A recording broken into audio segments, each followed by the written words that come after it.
perkembangbiakan pada hewan. Perkembangbiakan pada hewan dibagi menjadi 4 bagian. 1. Perkembangbiakan aseksual pada hewan. 2. Perkembangbiakan seksual pada hewan. 3. Perkembangbiakan hidup hewan. Dan 4. Teknologi perkembangbiakan pada hewan. 1. Perkembangbiakan aseksual pada hewan. Membentuk tunas. Contoh hewan yang membentuk tunas adalah hewan dari filum Coelenterata, misalnya Hydra sp. Fragmentasi yaitu pematahan atau pemotongan tubuh induk menjadi 2 bagian atau lebih. Contoh hewan yang berproduksi dengan cara fragmentasi antara lain planaria, hewan parang, cacing pipih, beberapa cacing annelida, dan bintang laut. Partenogenesis adalah bentuk reproduksi aseksual, yakni kemampuan suatu ovum untuk berkembang menjadi individu baru tanpa dibuahi sperma.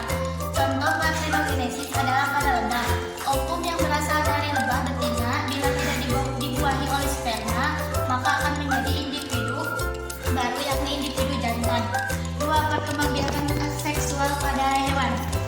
Perkembangbiakan seksual terjadi melalui proses perkawinan antara hewan jantan dan betina.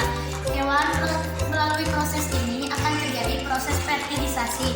Fertilisasi dapat terjadi melalui 2 cara, yaitu fertilisasi internal